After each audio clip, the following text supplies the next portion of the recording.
नमस्कार दोस्तों, मेरा नाम है मीत शुक्ला और ये है हमारे YouTube चैनल जहाँ पे हम छिपे हुए सच को सामने ला के रखते। तो आज हम बात करेंगे एक ऐसे कंट्रोवर्शियल बिल की जो पिछले महीने में हमारे माननीय प्रधानमंत्री नरेंद्र मोदी जी ने पास किया। सोचो, आपके दादाजी ने भगवान के नाम पे जमीन दान की, आपके पिता वहाँ मंदिर में पूजा करके बड़े हुए और आपको बोला जा रहा है कि ये जमीन अब आपकी नहीं है। सरकार कह रही है कि ये लैंड किसी और की नहीं है लीगली में। ये डिसीजन वक्फ बोर्ड का है। यही कंफ्यूजन है वक्फ बिल पर। चिंता मत करो, मैं छोड़ूंगा नहीं। इस बिल के हर पहलू को समझाऊंगा, इसके कानूनी पहलू, प्रोटेस्ट और पावर प्ले, सब कुछ। और क्या मतलब है बिल का इंडिया में मुस्लिम्स, उनके रिलीजियस राइट्स और उनकी जमीन के लिए। चलो शुरू करते हैं।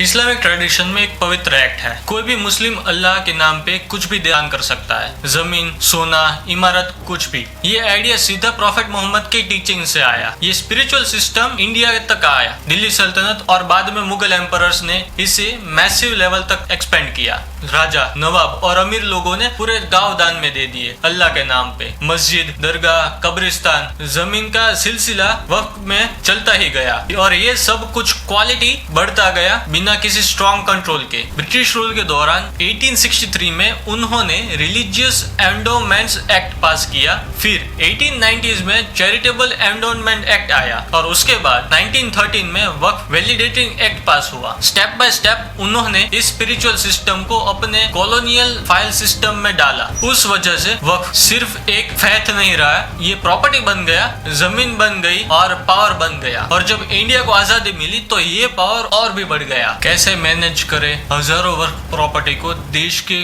कोने कोने में बिखरी हुई? इस सवाल का जवाब था पहला proper law, the Waqf act of 1954, जो जवाहरलाल नेहरू के टाइम पे पास हुआ। इस एक्ट के थ्रू स्टेट वक्फ बोर्ड्स का जन्म हुआ। ये एक स्पेशल सरकारी बॉडी थी, लेकिन चलाई जाती थी मुस्लिम के द्वारा, जिसका काम था वक्फ की जमीन को मैनेज करना, प्रोटेक्ट करना और रिलीजियस और वेलफेयर पर्पसेस के लिए यूज करना। कुछ साल के बाद 1964 में सरकार ने एक और लेयर जोड़ा, सेंट्रल वक्फ काउंसिल। इसका काम था सारे स्टेट बोर्ड्स को सुपरवाइज करना और सरकार को वक्फ मैटर्स में पर एडवाइस करना। लेकिन असली पावर शिफ्ट आया 1995 में, जब पीवी नरसिम्हा राव की सरकार के टाइम पे उस साल का एक नया वक्फ एक्ट आया जो पुराने एक्ट को रिप्लेस कर गया। मान लीजिए अगर किसी वक्फ बोर्ड को लगता था कि कोई प्रॉपर्टी वक्फ है तो बस वो प्रॉपर्टी को वक्फ डिक्लेयर कर सकता था। सिविल कोर्ट में कोई प्रूफ देने की जरूरत नहीं। अगर किसी को ऑब्जेक्शन था तो वो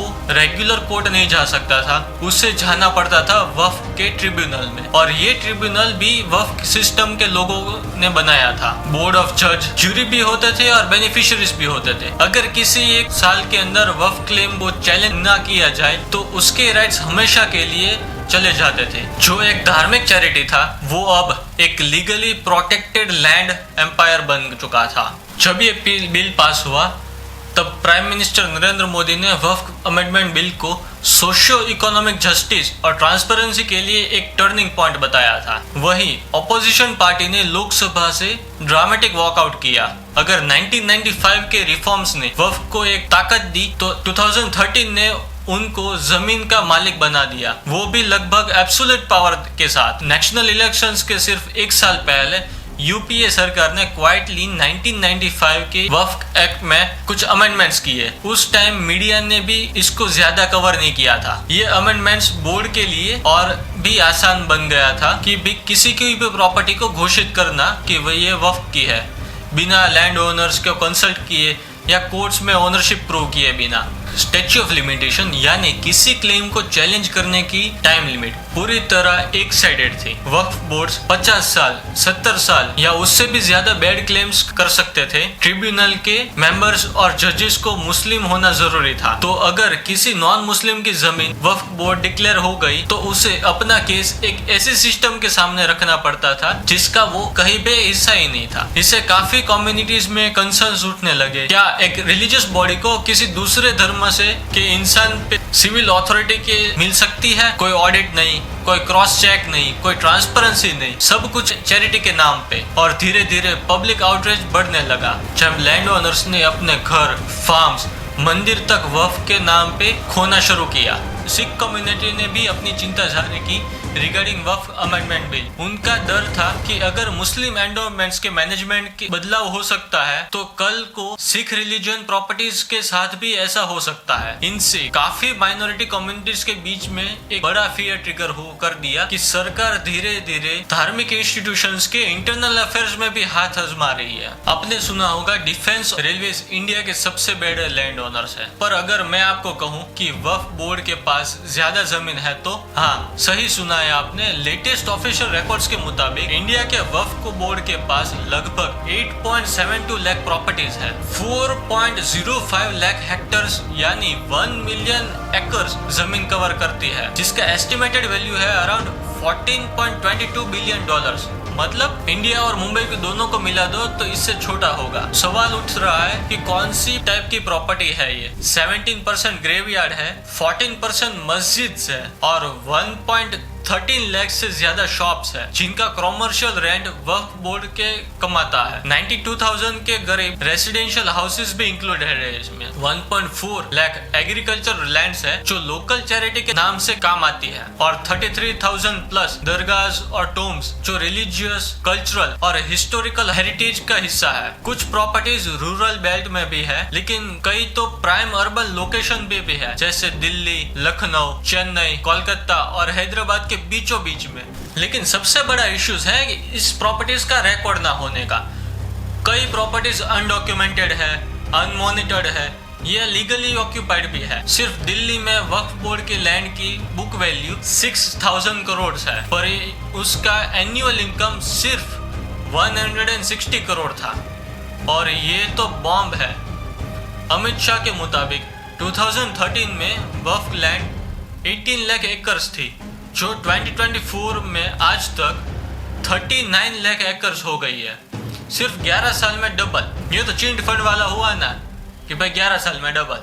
कई गवर्नमेंट बिल्डिंग्स जैसे रेलवे स्टेशन, कोर्ट्स, नई पार्लियामेंट जोन का कुछ हिस्सा भी वक्फ लैंड लिस्ट में है। जब धर्म के नाम पे इतनी जमीन है और कोई देखने वाला भी नहीं है तो ये सिर्फ चैरिटी नहीं रहती, ये पावर बन जाता है, गलत लोगों के हाथ में दिया हुआ पावर। क्या वक्फ बोर्ड जो क्लेम करता है वो सब कुछ वाकई मुस्लिम कम्युनिटी का हिस्सा होता है? जरूरी नहीं है भाई ऐसा।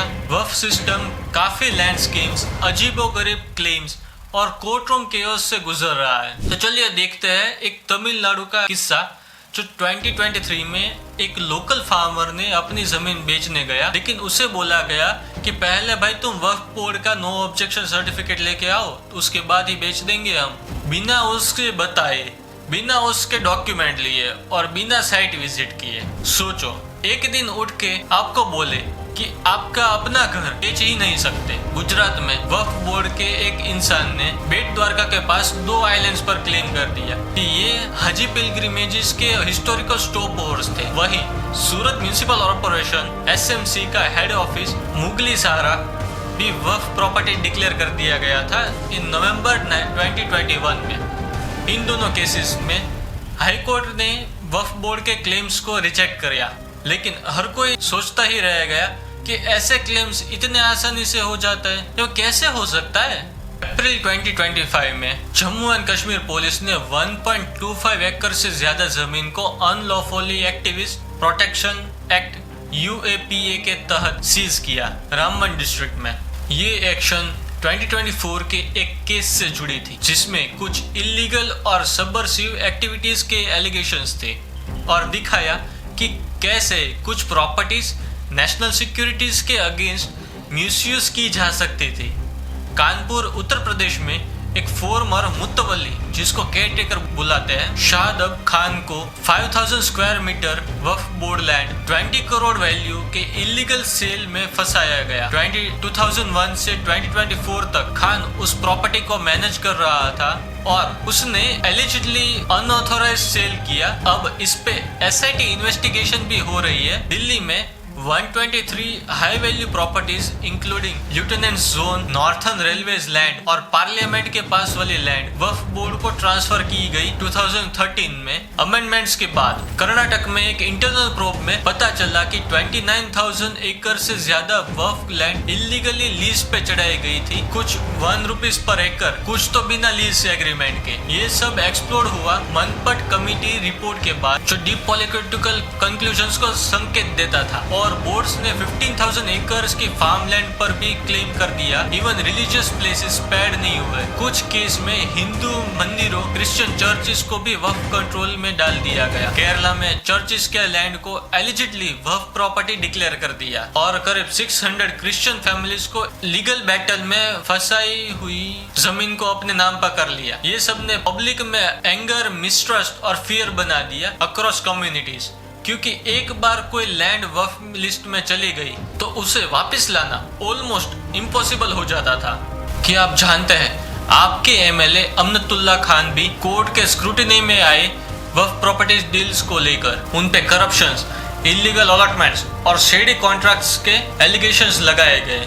कई सालों से कंप्लेंट्स बन रही थी, लीगल केसेस चल रहे थे और पब्लिक्स गुस्सा उबाल रहे थे। आखिर सरकार ने एक्शंस लिया। अर्ली 2024 में वक्फ अमेंडमेंट बिल पार्लियामेंट में इंट्रोड्यूस किया। 2 दिन तक जबरदस्त डिबेट हुई, लोकसभा में 12 घंटे और राज्यसभा में 13 घंटे, और आखिर में बिल पास हो गया। अब सिर्फ राष्ट्रपति की सिग्नेचर चाहिए इसे लॉ बनाने के लिए। सरकार ने इस बिल को एक एक्रोनॉम दिया, उम्मीद, unified management empowerment efficiency and development act. पहला मेजर चेंज, वक्फ बोर्ड तभी कृषि प्रॉपर्टी पे क्लेम कर सकता है जब उसके पास रजिस्टर्ड डोनर का लीगल प्रूफ हो। दूसरा, अब पहली बार लॉ की तरह वक्फ ट्रिब्यूनल के डिसीजंस के खिलाफ हाई कोर्ट में अपील की जा सकती थी 90 डेज के अंदर। तीसरा चेंज थोड़ा ट्रिकी है और इसने वक्फ स्कैम से ज्यादा कंट्रोवर्सी क्रिएट की।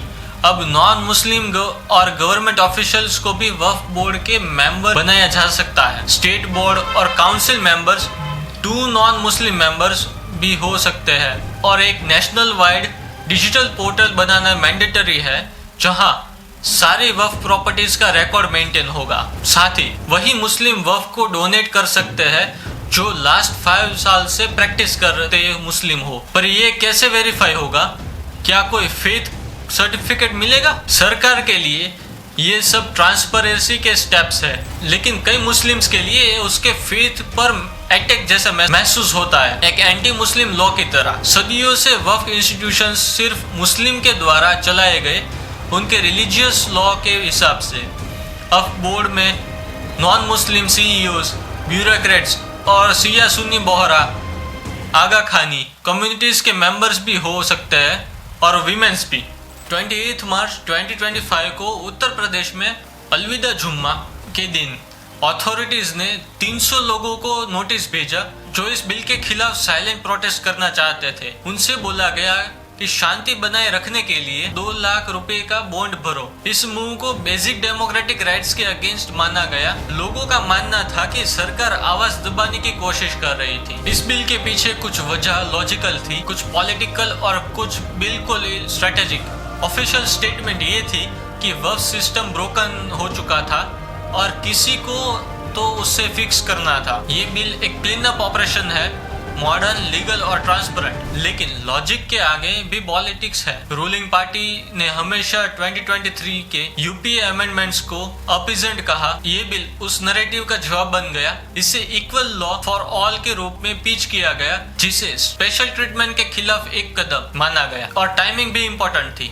ये बिल आया जस्ट बिफोर 2024 के जनरल इलेक्शंस। कुछ अलायंस जैसे नीतीश कुमार और चंद्रबाबू नायडू इनिशियली हेसिटेट थे, लेकिन लास्ट में उन्होंने बिल को सपोर्ट किया। उन्होंने अपना पॉलिटिकल मैथ किया, मुस्लिम वोट्स वर्सेस ब्रॉडर अपील। तो हाँ, बिल ट्रांसपेरेंसी के बारे में है, वोट्स, इमेज और हेडलाइंस के लिए भी है। जब ये बिल पार्लियामेंट में आया तो उससे पहले ज्वाइंट पार्लियामेंट्री कमेटी जेपीसी के पास भेजा गया। ऑपोजिशन एमपीज ने एक्यूज किया उनके डिसेंट नोट्स कमेटी ने बिना उनकी परमिशन के डिलीट कर दिए। प्रोसेस को उन्होंने undemocratic, scripted, all India Muslim personal law, board ने सुप्रीम कोर्ट में अपनी पिटीशन फाइल की। बिल को आर्बिट्री, एक्सक्लूशनरी, डिस्क्रिमिनेटरी बोला। का मेन आर्गुमेंट था कि ये बिल आर्टिकल 25 एंड 26 का परफेक्ट वायोलेशन है, यानी रिलीजियस फ्रीडम का और अपने धार्मिक अफेयर्स को मैनेज करने का अधिकार छीन रहा है। कांग्रेस, डीएमके, आरजेडी, एआईएमआईएम जैसे अपोजिशन पार्टीज ने कहा कि एक बैकडोर अटेम्प्ट है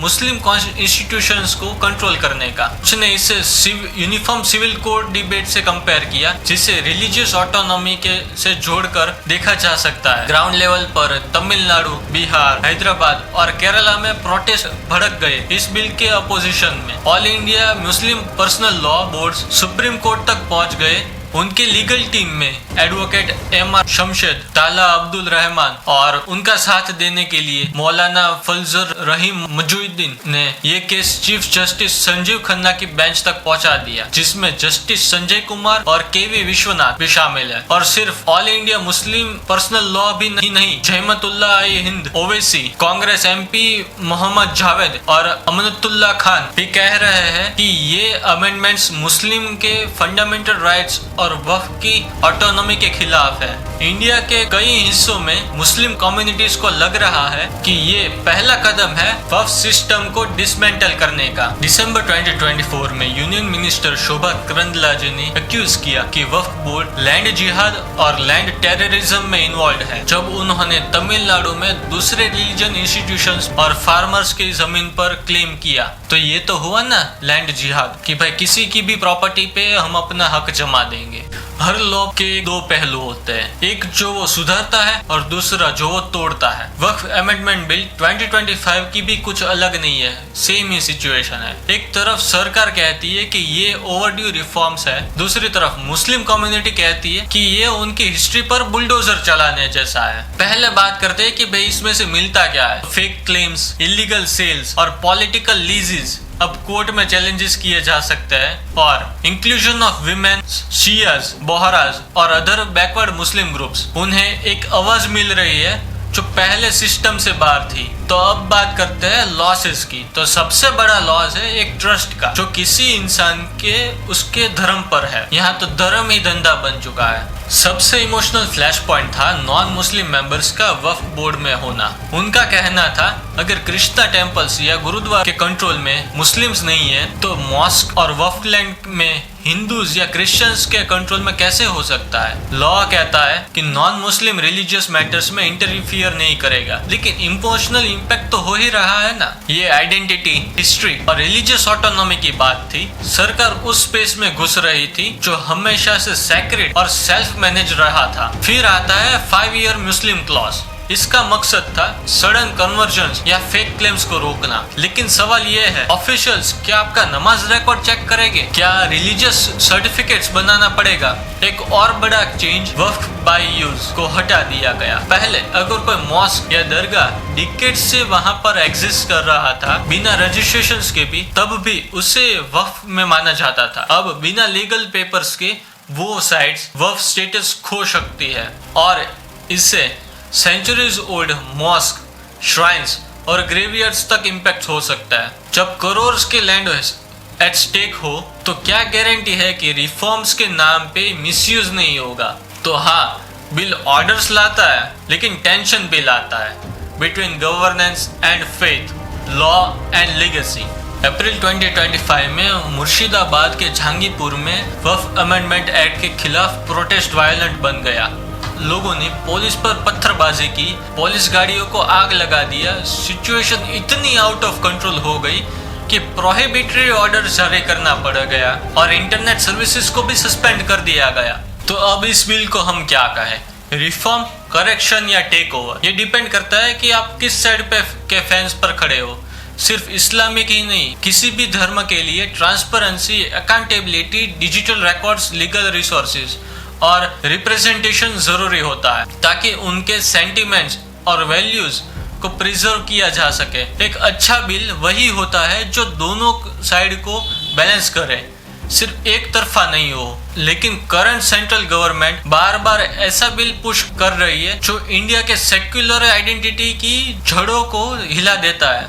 तो क्या इस डेंजरस टनल के एंड में रोशनी है या सिर्फ अंधेरा ही अंधेरा। क्योंकि इंडिया जैसे डाइवर्स और इमोशनल देश में जब लैंड मिलता है लॉ से और फेथ मिलता है फियर से, तो बात सिर्फ क्लॉजेस की ही नहीं रहती। तो अब आप ही बताइए, आपका क्या ओपिनियन है वक्फ बिल पर। तो दोस्तों, आज का सेशन यहीं पर खत्म करता है। आपके क्या विचार है, क्या क्वेश्चंस है, क्या चीज ऐसी आपको लगी कि जो जाननी चाहिए आपको डीपली, तो कमेंट सेक्शन में लिखना ना भूलना। और हाँ, लाइक, सब्सक्राइब और बेल आइकन को दबाना मत भूलना, ताकि आपको ऐसे इम्पैक्टफुल अपडेट्स मिलते रहे। Thank you for tuning in. मिलते हैं अगले एपिसोड में। मैं हूं आपका होस्ट एडवोकेट मीत शुक्ला, और ये है हमारे यूट्यूब चैनल, जहां हम छिपे हुए सच को आपके सामने लाके रख देते हैं। Thank you so much.